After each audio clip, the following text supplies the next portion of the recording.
이 시간 공동 예배를 시작하겠습니다. 다 함께 하나님께 찬송하겠습니다.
이 시간 다 함께 사도신조 고백하심으로 우리의 신앙을 고백하시겠습니다. 다 함께 신앙 고백하시겠습니다.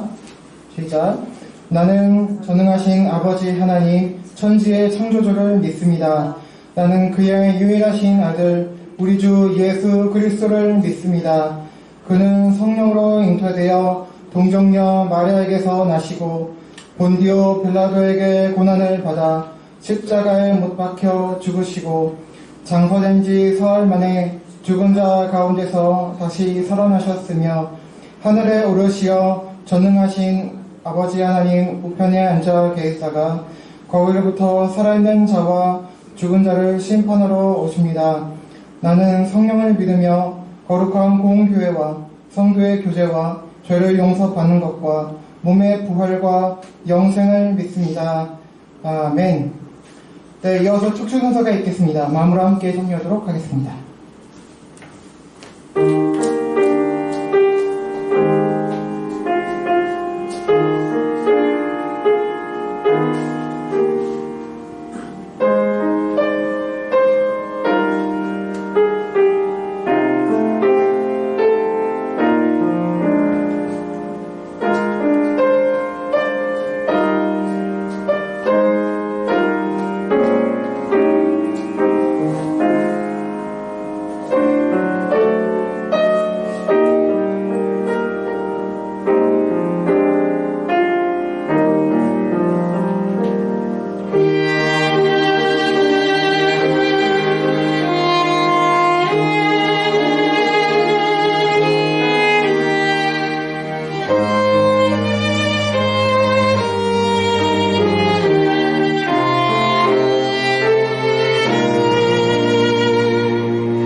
네, 은혜로운 찬양 감사합니다. 네, 여러분 잘 지내셨습니까? 오늘도 예수님 안에서, 예수님으로 인해서 행복하시고 은혜가 충만하시기 바랍니다. 네, 오늘은 찬양과 또 찬송에 대해서 시편과 로마서 말씀을 중심으로 살피며 그 은혜를 나누고자 합니다. 오늘 본문을 통해 하나님께서 우리에게 이렇게 말씀하십니다. 우리 함께 말씀 보시겠습니다. 먼저 구약성경 시편입니다.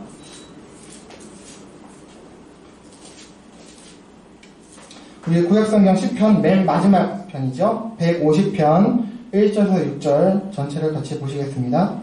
구약 910쪽에 있습니다. 구약성경 시편 150편 1절에서 6절입니다. 제가 한 절, 여러분 한 절, 마지막 6절 같이 읽도록 하겠습니다. 제가 먼저 읽습니다. 할렐루야, 그의 성수에서 하나님을 찬양하며 그의 권능의 궁창에서 그를 찬양할지어다.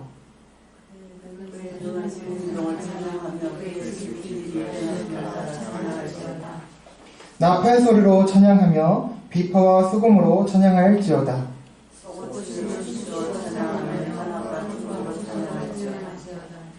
큰 소리 나는 재금으로 찬양하며 높은 소리 나는 재금으로 잘못 읽었죠? 아닌가요? 찬양할지어다. 네, 같이요. 호흡이 있는 자마다 여호와를 찬양할지어다. 할렐루야. 아멘. 장소가 좀 바뀌다 보니까 제가 이상하게 긴장을 하는데. 네, 뒤에 넘기셔서요. 우리 로마서 말씀 같이 보시겠습니다. 신약성경 로마서입니다. 15장 11절입니다. 한 절인데요. 신약성경 로마서 15장 11절 신약 260쪽에 있습니다. 한 절이니까요. 같이 한 목소리로 읽어보도록 하겠습니다. 시작. 또 모든 열방들아 주를 찬양하며 모든 백성들아 그를 찬송하라 하였으며. 아멘. 여러분, 오늘은 우리 그리스도인들이 공동 예배 때는 이렇게 예배할 때는 물론이고 평생 동안 하는 찬양에 대해서 말씀을 통해 알아보고요. 살피며 은혜를 나누고자 합니다. 여러분, 제가 고등학교 시절 때의 일입니다. 아마 지금도 중고등학교 시절에 초등학교도 이렇게 하는지 모르겠는데 아마 중고등학교 때는 그렇게 할 거라고 생각하는데요. 예체능 과목들을 평가할 때 이론과 또 실기를 나눠서 평가를 하고 또 그렇게 평가를 받습니다. 이론은 그야말로 이제 필기, 중간고사나 기말고사 때 필기를 고사를 통해서 평가를 받고 또 하지만 실기는 또 우리 음악 전공 어떤 대학교 가서만 하는 게 아니라 중고등학교 때도 이제 그렇게 하는데 실기를 시험을 보는데 평소 수업 시간 때 그 기간을 정해서 선생님이 그렇게 또 반별로 또 이렇게 하죠. 평가를 했었습니다. 그래서 종종 음악 교과서 중에 어떤 음악 그 책에 있는 노래라든지 그렇게 그런 하는 노래를 부르다든지 아니면 또 리코더 같은 거를 그렇게 리코더 등의 정해진 악기 등의 그 연주를 하는 것으로 실기 평가를 진행을 했었습니다. 제가 지금 말하고자 하는 때는 실기 평가를 받는 날이었습니다. 그래서 그 실기 평가도 이제 다양하게 했는데 악기 연주로 하는 그런 실기 평가도 있었고 또 이제 그냥 뭐 노래를 직접 부르는 것도 있었고요. 그래서 그 악기를 한다면 또 악기를 선생님이 정해준 어떤 특정 악기를 해라 라는 경우도 있었고 아니면 자유롭게 악기 뭐 네 알아서 정해서 해라 라는 경우도 있었고요. 또 그 연주곡도 정해진 어떤 음악책에 있는 곡을 해라 하는 경우도 있었고 아니면 자유롭게 그냥 알아서 내가 알아서 정해서 해라 라는 그런 때도 있었습니다. 그래서 그때 제가 말하고자 하는 때는 연주곡은 이제 자유곡이었고요. 각자 정해진 시간 안에 곡을 이제 준비해서 이제 시간 안에 그 곡을 준비를 해서 이제 뭐 연주를 하면 평가를 받는 것이었습니다. 그래서 각자 친구들은 나름의 곡들을 준비해서 자기 순서를 기다리며 초조해 했죠. 물론 저 역시도 그랬습니다. 자, 여러분 여기서 질문을 한번 드려볼게요. 전 어떤 곡을 준비했을까요? 그리고 잘 했을까요?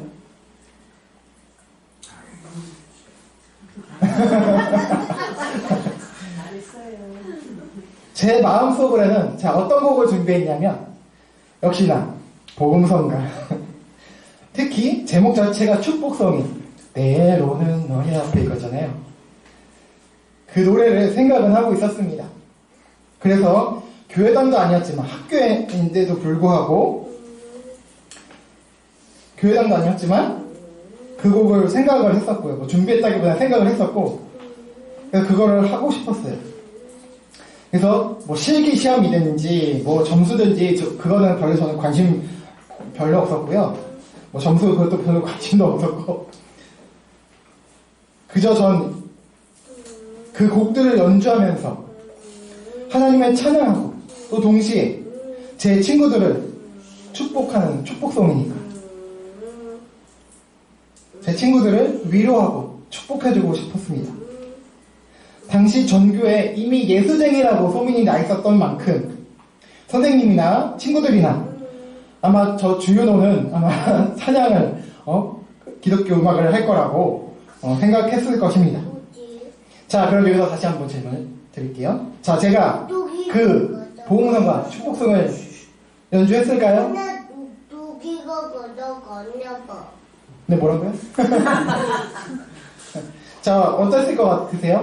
제가 축복성 과연 연주했을까? 옆에 있는 주윤호 목사가 과연 했을까?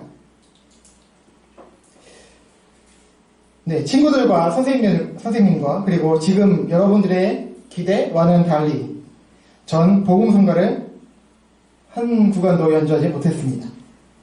왜냐하면 자, 어머니와 누나들이 음악을 전공하고 있는 자답지 않게 전 악기에 완전 재능이 없었기 때문입니다.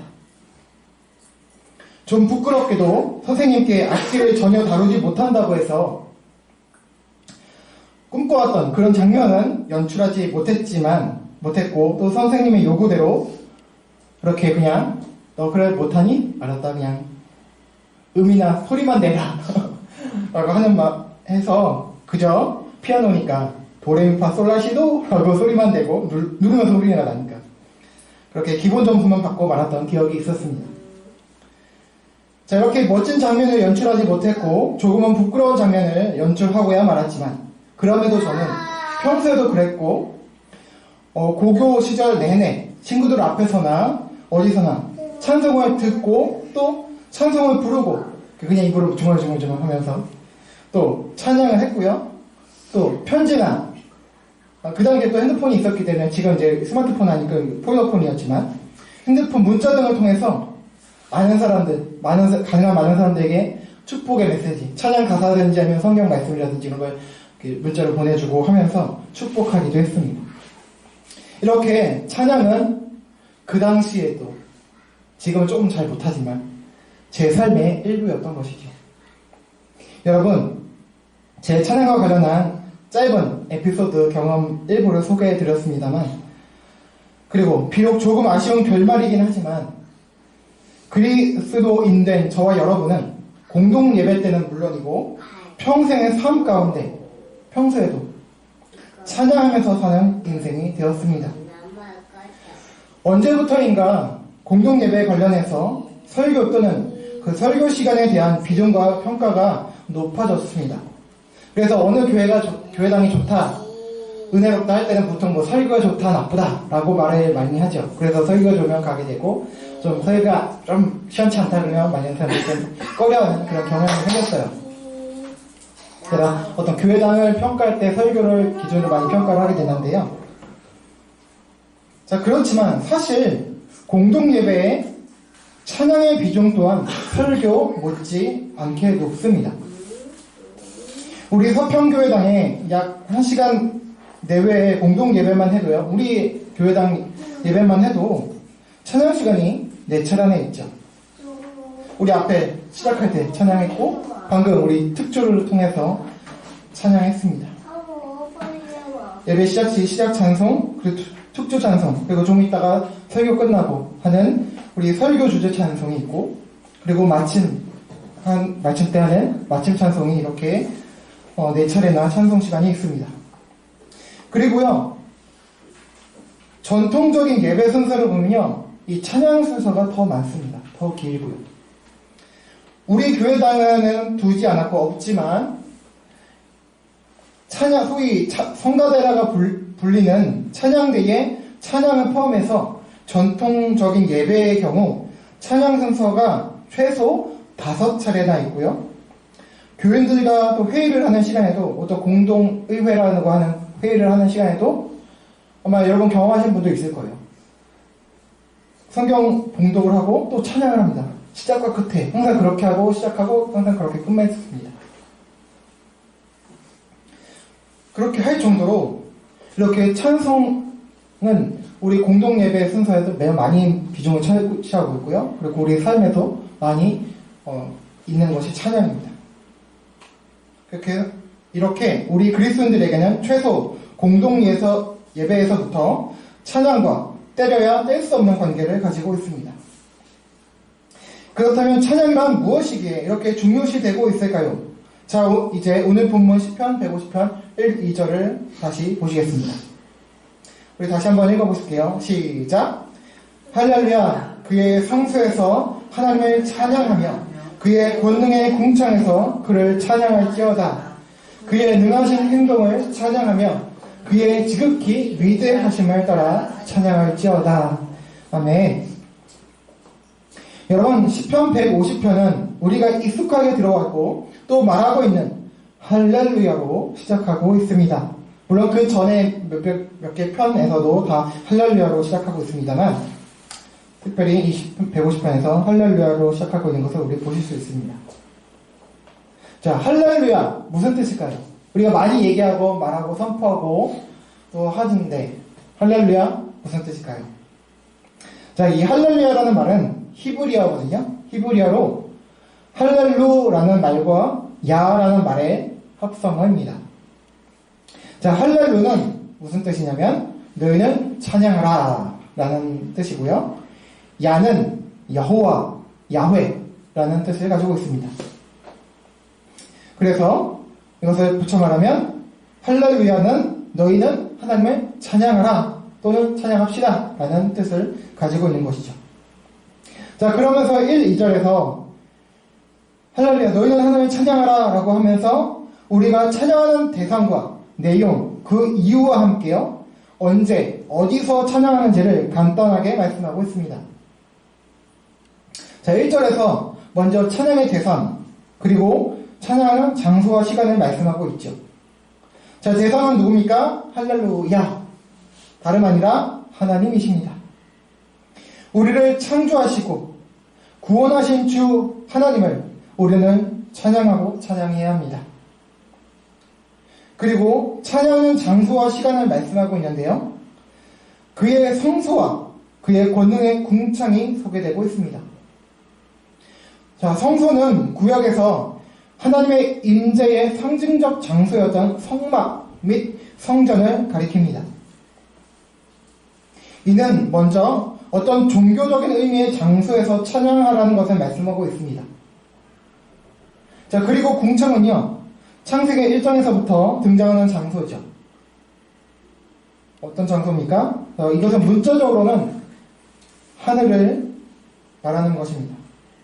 그리고 그러나 또 상징적으로 볼 때에 하나님의 영광을 반영하시고 다스리시는 모든 곳을 가리킵니다. 자, 이것을 다시 보면요, 결국 종교적인 장소에서만이 아니라 하나님의 영광을 반영하고 그 다스림이 있는 모든 곳, 즉 삶의 모든 자리에서 하나님을 찬양하라는 말씀입니다.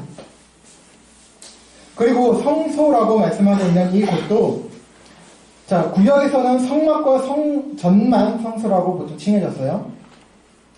성소와 지성소로 나눠졌죠. 그래서 거룩한 장소, 하나님의 특별히 임재하시는 장소로 성막과 성전이 지칭이 되었는데요. 자, 그렇다면 신약에 와서 사실 근본적으로 원래적인 의미에서 볼 때 성소, 어떤 장소냐? 바로 하나님께서 창조하신 그 모든 곳이 되었습니다.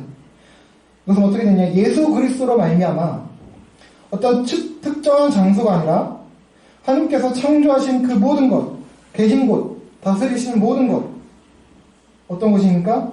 우리 심장. 고린도전서 3장 16절, 6장 19절 말씀처럼 우리 성령의 전, 하나님의 전인 우리가 성전이죠. 우리 신자, 그리고 우리 신자가 있고 존재하고 살아가는 그 모든 현장을 우리는 알 수 있습니다. 따라서 그리스도인 된 우리들은 장소에 상관없이 어디서나 하나님을 찬양하는 인생입니다. 그런데 이 말 속에는요, 또 시간에 대한 의미도 함께 들어가 있어요. 자, 어디서나 찬양하라는 말씀은 뭡니까? 시간도 관계없다는 거예요. 어디서나. 예배하는 그 장소, 그 시간만은 아니라 삶에서 그 어디 있든지, 집에 있든지, 밖에 있든지, 어디에 있든지, 언제든지 하나님을 찬양하라는 의미가 내포되어 있는 것이죠. 특정한 장소만이 아니라 어디서나 찬양하라는 말에는 찬양에 정해진 장소는 물론 시간 또한 없다는 의미가 됩니다. 종교적인 장소에 있는 시간만이 아니라 이 예배당에 있는 시간만이 아니라 그 외에 어디에 있든지 시간에 구애됨 없이 하나님을 찬양할 수 있고 또 찬양해야 한다는 것입니다. 물론 그렇다고 현실의 우리의 삶 가운데 시도 때도 없이 찬양하는 것은 아마 불가능하겠죠. 잠도 자야 하고 또 조용히 있어야 되는 그런 시간이나 장소도 있잖아요. 그렇기 때문에 또 그렇게 만약에 시도 때도 없이 찬양을 한다는 것은 이웃에 대해서 또 민폐가 될 수도 있기 때문에 지혜롭게 해야겠지만 이 말의 핵심은 찬양에 있어 정해진 장소나 시간은 따로 없다는 것입니다. 자, 이어지는 2절에서는 찬양의 내용을 말씀하고 있습니다.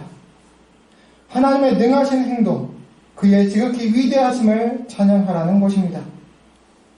하나님의 능력과 사역, 그리고 그의 위대하심은 하나님의 살아계심 그 자체에서 이미 드러나고요. 또한 그의 창조와 구원에서 잘 드러나는 것입니다.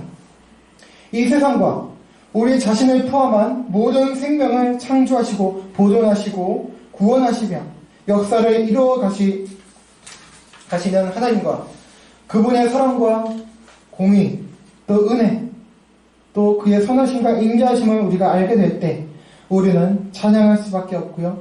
찬양해야 하는 것입니다. 자, 이어서 3절에서 5절을 보시겠습니다. 함께 또 읽어보실게요. 시작. 나팔 소리로 찬양하며 비파와 수금으로 찬양할지어다. 서고 치며 춤추어 찬양하며 현악과 퉁소로 찬양할지어다. 큰 소리 나는 재금으로 찬양하며 높은 소리 나는 재금으로 찬양할지어다. 아멘. 자, 찬양의 대상과 장소와 시간 그리고 내용과 함께요. 이어지는 3절에서 5절까지에서는 찬양의 도구들을 말씀하고 있습니다. 자, 먼저 여러 악기들이 제시가 되어 있죠. 자, 나팔, 비파와 수금, 또 소고, 현악과 퉁소, 재금이 언급이 되어 있습니다. 자, 나팔과 퉁소는 관악기 종류이고요. 자, 비파와 수금은 현대의 하프라고 생각하시면 되죠. 그러나 이제 현대 하프는 이제 큼지막하잖아요. 갖고 다니기는 어렵고. 그러나 하프와는 달리 비파와 수금은 가벼워서 개인적으로 휴대할 수 있었던 소형의 하프라고 보시면 되겠습니다. 그래서 이 악기 비파와 수금, 이 하프 같은 거는 손가락을 튀겨서 손을 튀겨서 소리를 내는 거잖아요. 그래서 그런 내는 악기고요. 특별히 성경을 보면 우리가 잘 아는 데이빗이 많이 애용했던 악기들로 잘 알려져 있습니다. 자, 소고라고 되는 악기는 일종의 북과 같은 악기인데요. 이게 북처럼 또 큰 건 아니고 또 역시 작은 가지고 다니기 편한 그런 조그만 북, 미니북이라고 보시면 되겠습니다. 그래서 뭐 탬버린 같은 이렇게 생겼다고 합니다. 탬버린처럼 이렇게 퍽퍽 치면 소리가 나는 타악기입니다. 자, 현악은 말 그대로 현악기죠. 현으로 이제 소리를 내는. 그래서 이거는 특별히 이제 원문 보시면 복수형으로 기록이 되어 있는데요. 현악이 뭐 한두 종류가 있잖아요. 자, 비파와 수금 같은 손으로 튕겨서 소리를 내는 것과 달리 이제 이 현악은 바이올린, 또 첼로 등과 같이 활 같은 도구를 사용해서 소리를 내는 악기들을 지칭한다고 볼 수가 있습니다. 자, 마지막으로 이제 재금이라는 악기가 소개되고 있는데요. 자, 요즘 것으로 이제 비교를 하자면 이제 징이나 심벌즈 같은 악기라고 합니다.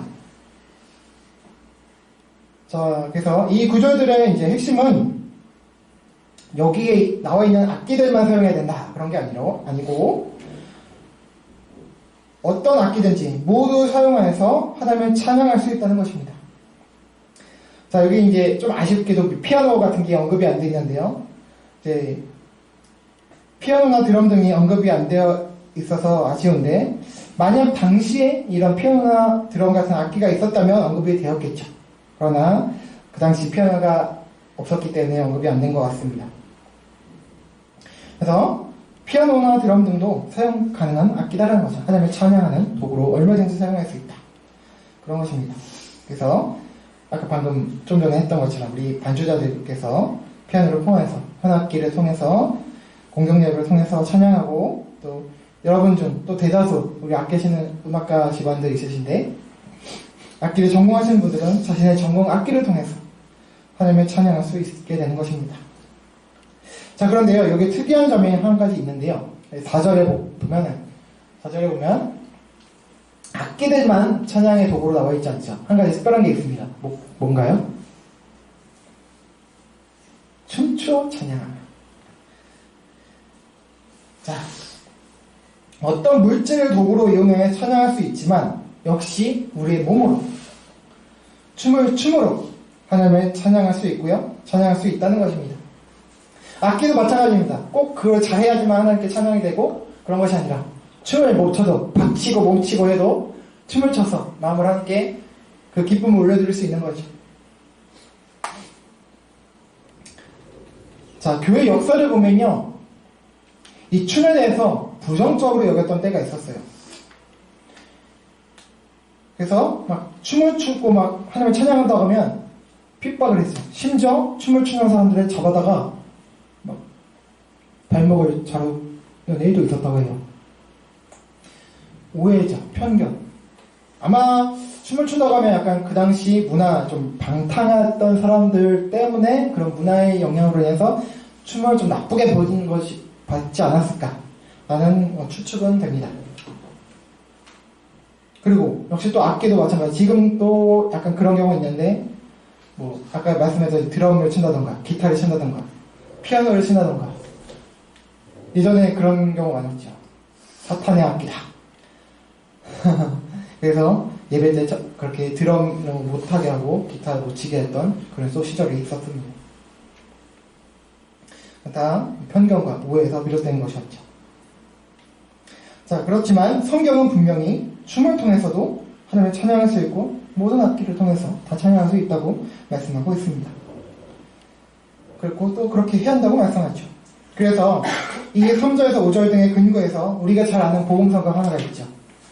주 우리 아버지라는 복음성가의 가사에도 보면 이렇게 되어 있습니다. 주께 찬송해 탬버린으로, 주께 찬송해 손뼉쳐, 주께 찬송해 춤을 추면서, 주께 찬송해 목소리로 랄랄랄랄랄랄라, 이렇게 가사가 있습니다. 그래서 이렇게 찬양하고 찬송할 수 있다는 것입니다. 자, 사실 여기서 찬송해라고 가사가 있지만 찬양해라는 표현이 더 정확한 표현입니다만, 어쨌든 찬양하는 것은 탬버린을 포함해서 모든 악기들을 연주함으로써 또 손뼉을 치든 춤을 추든, 또 어떤 성경 본문에서는 손을 들고 찬양할 수 있고, 또 목소리로 노래를 부르든 할 수 있는 모든 것으로 찬양할 수 있다는 것입니다. 자, 그럼 이 시점에서 찬양과 찬송이라는 단어가 있는데요. 자, 이 둘의 차이는 무엇이 있을까요? 과연 차이가 있을까? 한번 보겠습니다. 자, 결과적으로 찬양이든 찬송이든 하나님을 높인다는 측면에서야 같습니다만 차이가 좀 있습니다. 자, 찬양은 사전적으로 보면 아름답고 훌륭함을 크게 기리고 드러내는 것을 말합니다. 그래서 하나님을 높이고 영광을 돌리는 모든 행위를 말하는 것이죠. 찬양이라고 번역된 히브리어 원어 중 하나인 자마르라는 단어를 보면 이런 뜻을 가지고 있습니다. 악기를 연주하다. 또 노래와 음악으로 축하하다, 노래하다 라는 등의 뜻을 가지고 있고요. 또 신약에서 찬양하다, 칭송하다 라는 뜻을 가진 헬라어 아이네어로 번역이 되었습니다. 그래서 이 찬양이라는 단어는 모든 하나님을 높이는 것을 포함하는 개념이라는 것이죠. 찬송 역시 하나님을 기린다는 것에서는 같습니다만 조금 엄격히 이야기하면 찬송은 찬양하는 방법 중에 하나로 주로 노래를 통해서 하는 찬양을 말합니다. 따라서 찬양 안에 찬송이 있다고 할 수 있습니다. 자, 그렇다면 여기서 또 한 가지, 찬송할 때 어떤 노래들을 사용할 수 있을까요? 찬송가만 사용해야 할까요? 아니면 복음성가 및 CCM을 사용해도 될까요? 자, 복음성가나 CCM은 인본주의적이다. 그래서 사용하면 안 되고 찬송가만 사용해야 하고 그렇게 불러야 한다 라고 했던 적이 있었습니다. 아까도 말씀 잠깐 드렸습니다만 지금도 일부에서는 거의 희귀하지만 더 특별히 고신교단, 우리 장로교 안에서 가장 보수적이라고 하는 고신교단에서는 복음성가 CCM 사용을 못하도록 하는 부류가 있습니다. 자, 그러나 과연 그래야 할까요? 자, 여기서 찬송가와 복음성가와 CCM의 차이에 대한 설명은 따로 하지 않겠습니다. 다만 찬송가가 전통적인 그런 찬송이라고 한다면 복음성가 그리고 복음성가는 음이나 가사가 조금 더 현대적으로 바뀐 경우라고 볼 수 있을 것 같습니다. 복음성가나 CCM을 조금 더 그러니까 비교를 하면 찬송가보다는 복음성가나 CCM이 조금 더 우리 자신, 인간에 초점을 맞춰져 있다고도 할 수 있을 것 같고요. 아마 가사를 보시면서 그렇게 느낄 수 있을 것 같아요. 자, 그리고 CCM은 Contemporary Christian Music이라고 해서 문자적 뜻은 동시대의 그리스도인 음악이다 라는 뜻인데요. 이제 그 시대, 특별히 현대의 시대에 맞춰서 그런 음악은 곡조는 물론이고 가사에까지 대중가요적 성질이 더해져서 성격이 더해져서 심할 경우는 가사를 들어도 이것이 크리스찬 찬양인지 찬송인지 그냥 어떤 가요인지 약간 헷갈릴 때도 있습니다. 그래서 그런 경우가 종종 있습니다.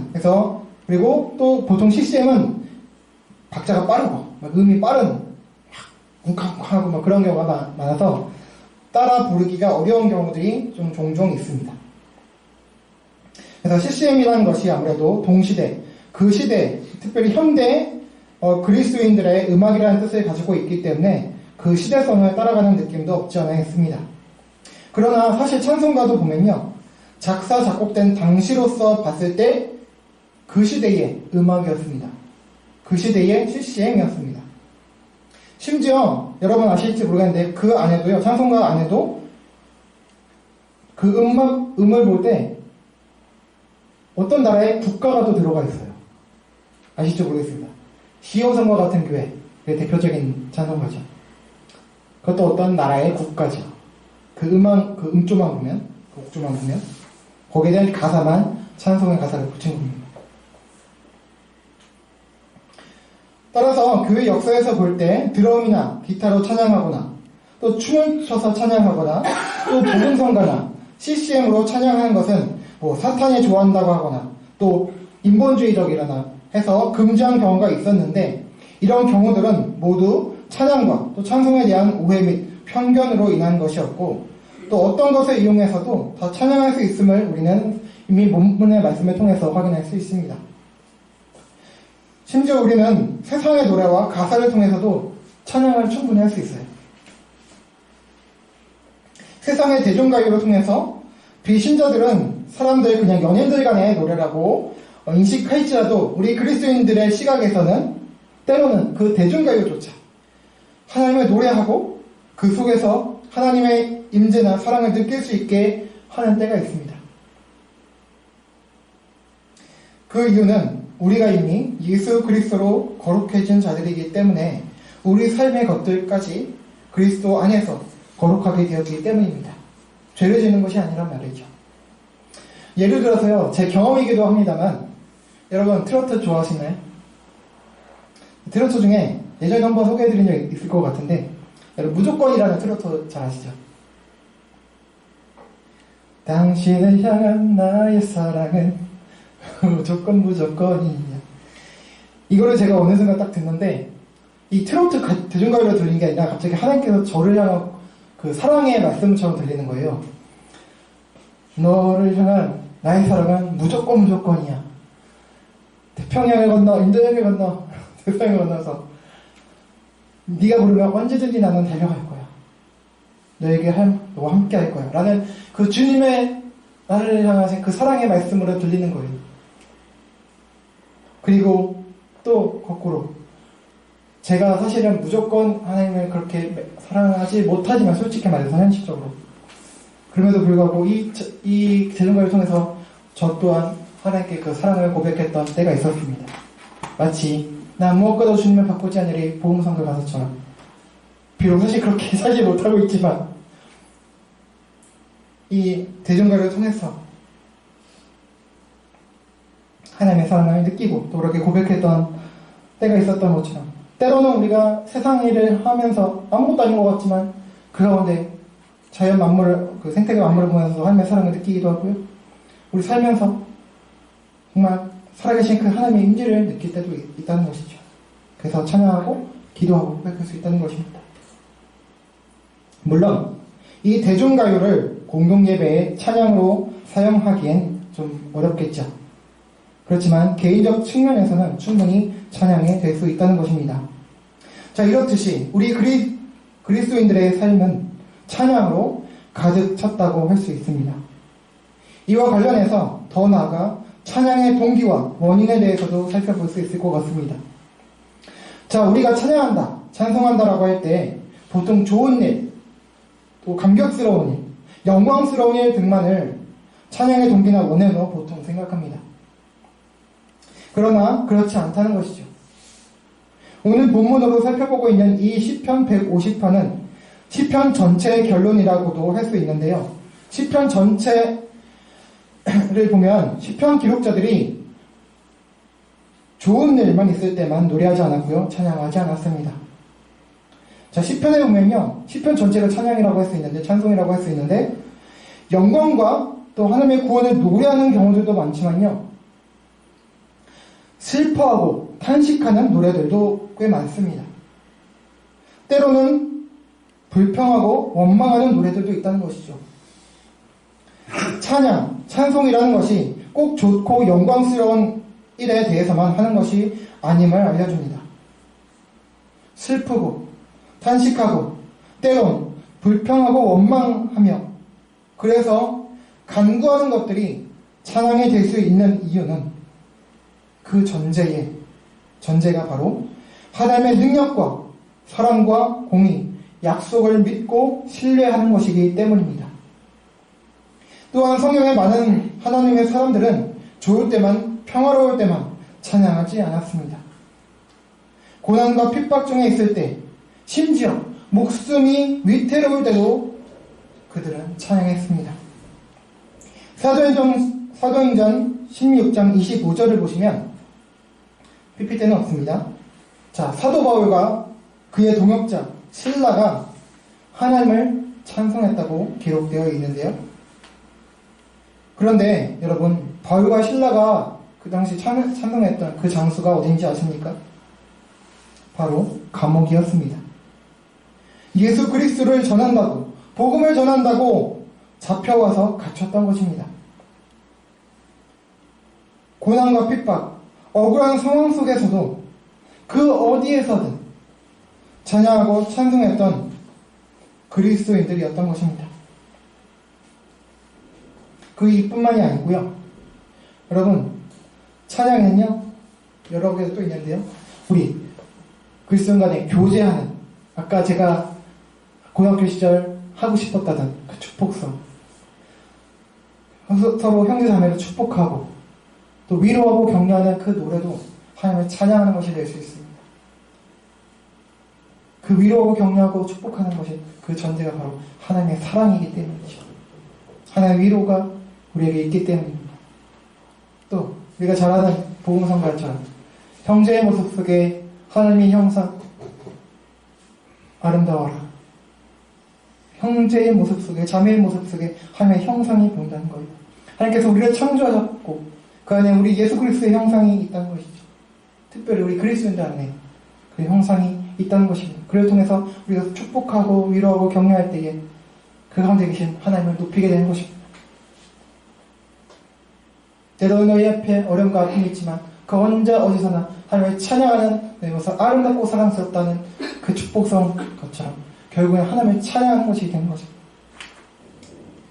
이렇게 이런 이유로 시편에서 150편을 통해서 결론을 내고 있고요.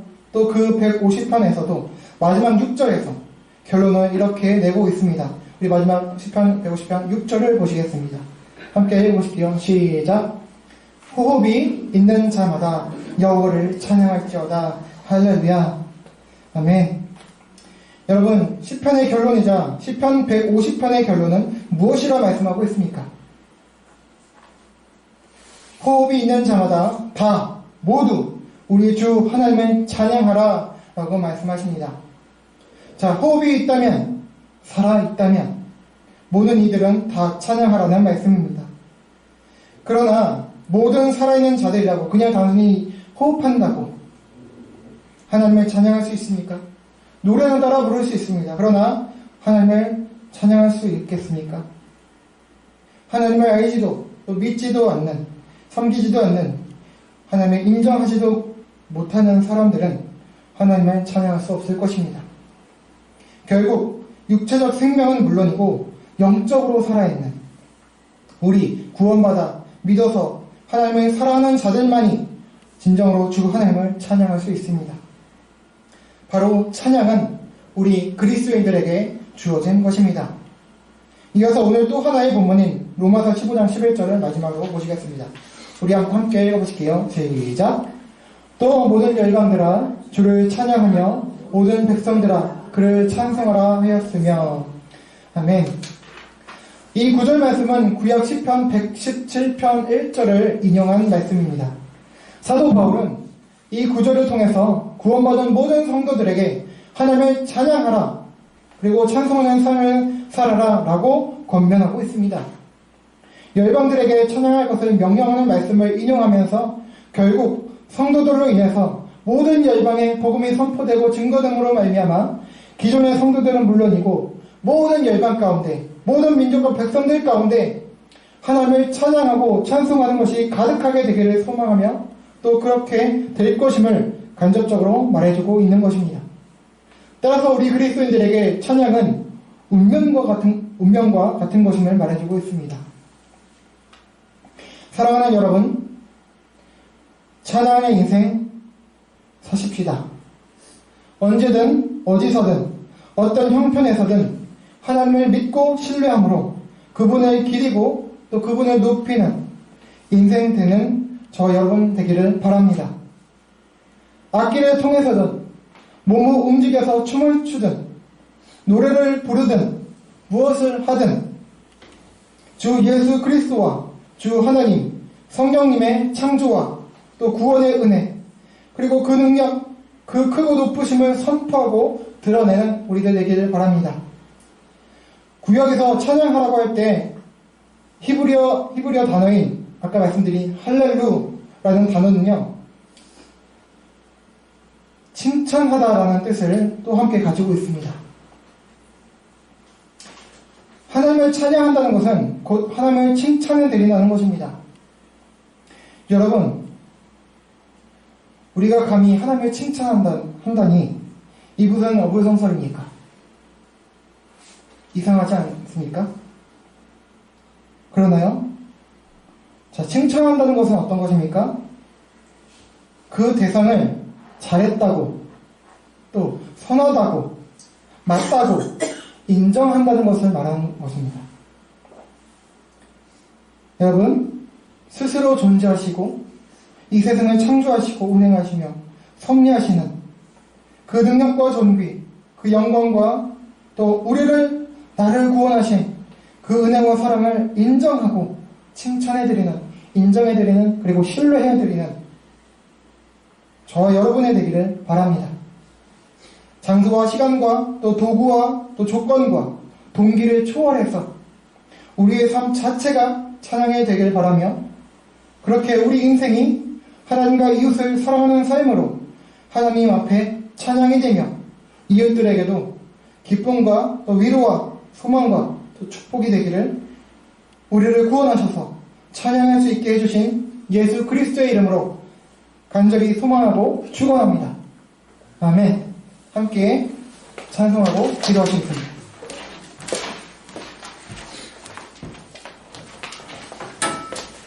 우리 주의 이름 안에서 주의 성수로 안에 찬양의 제사 드리는 우리 찬송하겠습니다.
오늘 말씀과 찬양에서 생각하시면서 기도하길 원합니다. 여러분, 제가 말씀 한 구절 잠깐 읽어드리겠습니다. 에베소서 5장 19절 말씀입니다. 시와 찬송과 신령한 노래들로 서로 화답하며 너희의 마음으로 주께 노래하며 찬송하며. 범사의 우리 주 예수 그리스도의 이름으로 항상 아버지 하나님께 감사하며. 여러분, 성경은 말씀합니다. 하나님을 찬양하라. 너희는 하나님을 찬양하라. 그 어떤 노래들도 상관없다. 하나님을 찬양하라. 그의 능하심과 크고 놀라우심을 찬양하라. 그의 구원하심을 찬양하라. 그가 그의 창조하심을 찬양하라. 그의 인도하심을 찬양하라. 춤을 추고 찬양하고 악기를 통해서 찬양하고 목소리를 높여 찬양하고 손을 들고 찬양하고 어떤 상황과 형편에서든지 찬양하라 말씀합니다. 하나님의 백성들, 그리스도인들, 우리들에게 주어진 명령이자 또 우리들에게 주신 특별한 권리입니다. 여러분, 찬양할 때 회복이 있습니다. 찬양할 때 때로는 기적도 일어납니다. 때론 원망과 불평하는 탄식을 할지라도 그런데 우리가 하나님을 인정하고 하나님을 신뢰한다는 기본 전제만 있다면, 그런 믿음만 있다면 하나님께서 그것을 찬양으로 받으십니다. 여러분, 저와 여러분 찬양하고 살고 계십니까? 여러분 인생 자체가 찬양이 되게 하고 살아가십니까? 저 여러분 찬양 인생이 되길 바랍니다. 어느 순간부터 찬양이 끊어진 삶을 살고 있다면 하나님 다시 우리 안에 찬양의 곡조가 우리 마음 가운데 흐르게 하여 주시옵소서. 찬송의 곡조가 우리 마음 가운데 흐르게 하여 주시옵소서. 주님을 기뻐하게 하시고 주님을 신뢰하게 하여 주시옵소서. 어려운 형편 가운데 있어서 마음이 힘들고 고대해서 하나님을 찬양하는 것이 그저 교회당 와서만 하는, 또 어쩌면 그 옛날의 일처럼 되어버렸다면, 내가 실력이 있든 어떤 악기를 잘하든 못하든 노래를 잘하든 못하든 또 춤을 잘 추든 못 추든 어떤 감각이 있든 없든 간에 우리 삶 자체가 하나님을 고백하며 하나님 주님을 높입니다. 주님을 신뢰하고 주님의 선하심을 인정합니다. 그 인자심을 주님 고백합니다 라는 마음으로 오늘도 내일도 앞으로 그렇게 찬양하는 인생 되기를 소망하니 하나님 도와주시고 우리 안에 역사하여 주셔서 하나님 언제 어디서나 어떤 형편이든지 어떤 도구로든지 찬양하는 우리 인생 되게 하여 주시옵소서. 그냥 그렇게 고백하며 간구하는 기도하면서 나가기 원하고요. 또 특별히 어떤 형편이든지 감사가 회복되게 하여 주시고 기뻐하게 하여 주시옵소서. 우리 이미 구원받은 것으로 이미 기뻐하게 하여 주시옵소서. 제가 항상 예배 때 처음 시작한 것처럼 어떤 환경 때문에 감사하고 기뻐하는 것이 아니라, 그렇게 그것 때문에 행복한 것이 아니라 예수님 때문에 행복하고 감사한 저희 되게 해달라고 기도하시고, 여러분 가지고 계신 기도 제목 가지고 기도하시고 함께 나라 민족을 위해서 생각하신 대로 함께 기도하며 나가겠습니다. 함께 기도하겠습니다. 하나님 아버지 감사합니다. 하나님 오늘도 부족하고 연약한 이 종을 통해서 하나님 은혜로운 찬양에 대한 말씀을 나누게 하시고 선포하게 하시니 감사합니다. 하나님 부족한 입술 가운데 하나님 찬양에 가득하게 해주시고 또 이 부족한 인생 가운데 하나님 찬양이 가득하게 해주시옵소서. 하나님 찬양이 특별한 자만 하는 것이 아니라 특별한 시간과 장소에서만 하는 것이 아니라 하나님 내 인생 전체가 찬양의 삶임을 다시 한번 말씀을 통해서 확인하고 아버지 고백하며 나아갑니다. 하나님 어느가 메말라버린 나의 입술 저희 입술 하나님 다시 적셔주셔서 하나님 내 가슴 적셔주셔서 하나님 다시 한번 일상 가운데 찬양이 넘치게 하여 주시옵소서. 찬송하는 흥얼흥얼거리게 하여 주시고 하나님 아버지를 높이게 하여 주시옵소서. 하나님 끊어진 기도 끊어진 찬송 다시 흐르게 하여 주시옵소서. 하나님 힘들든지 어렵든지 행복하든지 기쁘든지 간에 하나님을 신뢰하고 믿고 그런 하나님의 영광 돌리는 그런 마음 가운데 구원해주신 은혜에 감사하는 마음을 가지고 하나님 다시 한번 찬양하고 찬송하는 인생 회복할 수 있도록 도와주시옵소서. 은혜가 흐르게 하여 주시옵소서. 하나님 우리의 찬송을 통해서 우리가 신령이 또 육체까지도 회복되는 은혜를 맛보게 하여 주시고, 하나님 그런 가운데 또한 많은 이들에게 축복이 되고 위로가 되고 격려가 될 수 있도록 하나님 도와주시길 원합니다. 하나님, 우리 교회당에서도 찬양하고 또 우리의 삶의 자리에서 나아가서도 찬양할 수 있도록 하나님 우리 마음 가운데 새로움을 더하여 주시옵소서. 하나님, 찬송가도 배우고 우리 복음성가도 배우고 CCM도 배워서 많은 찬송 우리 가사들을, 그런 거리들을 많이 우리에게 만들어서 하나님 찬양할 때 부족함 없이 찬양하는 그런 인생들로 아버지 삼아주시옵소서. 하나님, 우리 모든 삶을 통해서 하나님 영광 돌려드립니다. 하나님 감사합니다. 하나님 위대하십니다. 하나님 창조하심과 구원하심과 하나님 존재하심이 오늘 아름답고 영광스럽습니다. 하나님, 그리고 우리 같은 벌레만도 못한 저희들을 사랑하시고 용서하시고 구원하신 그 사랑과 은혜와 자비 너무나 놀랍습니다. 증량할 수 없습니다. 평생에 그것을 노래해도 부족합니다. 하나님, 우리 그렇게 찬양하고 찬송하는 인생 만들어 주시옵소서. 하나님 아버지 감사합니다. 우리들에게 찬양해 주시고 찬송할 수 있는 은혜를 주셨습니다. 하나님, 그러나 우리가 하나님 구원받았음에도 불구하고 찬양하고 찬송한 데 너무나 인색했던 것을 고백합니다. 우리가 또 힘들다고 또 지친다고 찬양하라고 주신 그 권한을, 그 권리를, 또 명령을 거부했던 저희들을 불쌍히 여겨주시고, 하나님 이제는 어떤 모습으로든지 간에 하나님을 높이고 하나님을 기리고 하나님을 신뢰하는 가운데 하나님을 생각하며 그렇게 높이고 영광 돌리는 찬양하는 인생 될 수 있도록 하나님 인도하여 주시옵소서. 하나님, 이 찬송함으로 많은 저희들도 회복되고 또 많은 이들에게 축복이 되고 또 위로가 되고 격려가 될 수 있기를 소망합니다. 또 이것을 통해서 감옥 속에서 하나님 도저히 인간적인 시각으로는 찬양하고 찬송할 수 없는 그 감옥에서, 그 핍박과 고난 속에서 찬양하고 찬송했던 바울과 실라, 그리고 많은 믿음의 조상들이 찬양하고 찬송했던 것처럼 그것을 통해서 또 구원의 역사, 복음이 전파됐던 것을 또 기억합니다.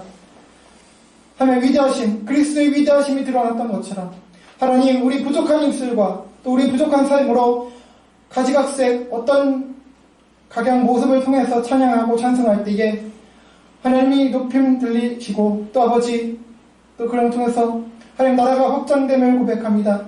하나님, 부족한 입술과 우리 부족한 삶의 모습이지만 우리가 찬양하고 찬송할 때에 하나님의 역사를 이루어주시고 많은 이들이 회복될 수 있는 그런 귀한 역사 허락하여 주시옵소서.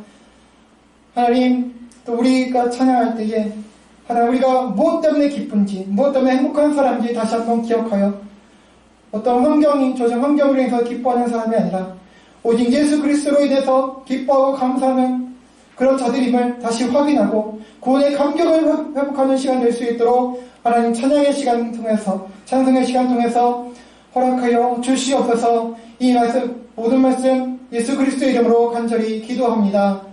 아멘. 네, 감사합니다. 네, 부족한 종을 통해서 영광 받으시길 소망합니다. 네, 오늘 축제 주신 세 분 자매님 감사 말씀드립니다. 네, PPT 봉사해주시고 식사 봉사 감사하고요. 여러분 참여해주셔서 감사합니다. 네, 지난번에 광고 드렸던 것처럼 우리 김재희 목사님 오신 거는 7월 21일로 잠정적으로 결정이 되었으니까요. 기대하고 기도해 주시면 되겠습니다. 그리고 계속해서 저희 교회와 또 여러분 자신과 또 특별히 저를 위해서 계속 기도 부탁드리고요. 그래서 함께 믿음 안에서 사랑 안에서 성장해 나갔으면 좋겠습니다. 네, 그럼 다른 거는 주보로 참조해 주시기 바라고요. 다 함께 자리에서 일어나시겠습니다. 우리 주님께서 가르쳐 주신 주기도문하고 찬송하고 축도록 마치겠습니다. 우리 주기도문 하겠습니다. 시작. 하늘에 계신 우리 아버지, 아버지의 이름을 거룩하게 하시며 아버지의 나라가 오게 하시며 아버지의 뜻이 하늘에서와 같이 땅에서도 이루어지게 하소서. 오늘 우리에게 일용할 양식을 주시고 우리가 우리에게 잘못한 사람을 용서하여 준 것 같이 우리의 죄를 용서하여 주시고 우리를 시험에 빠지지 않게 하시고 악에서 구하소서. 나라와 권능과 영광이 영원히 아버지의 것입니다. 아멘. 찬송하겠습니다.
우리 주 예수 그리스도의 은혜와 하나님 아버지의 사랑과 성령님의 내주, 감화, 감동, 교통, 위로하시고 인도하시며 회복하시니 우리 그리스도인들은 항상 찬양하는 인생임을 알고 어떤 상황 속에서도 어디서나 노래로, 악기로, 그리고 몸으로, 그리고 삶으로 나를 사랑하사 자기 자신을 버려 나와 우리를 구원하신 주 하나님을 믿고 신뢰함으로 주님의 선하심과 인자하심을 찬양하며 더 나아가 하나님의 사랑을 힘입어 이웃을 축복하고 사랑하는 삶으로 주님을 찬양하는 삶을 살아가길 다짐하고 소망하는 사평교당과 세상의 모든 그리스도인들에게 영원토록 함께 있을지어다.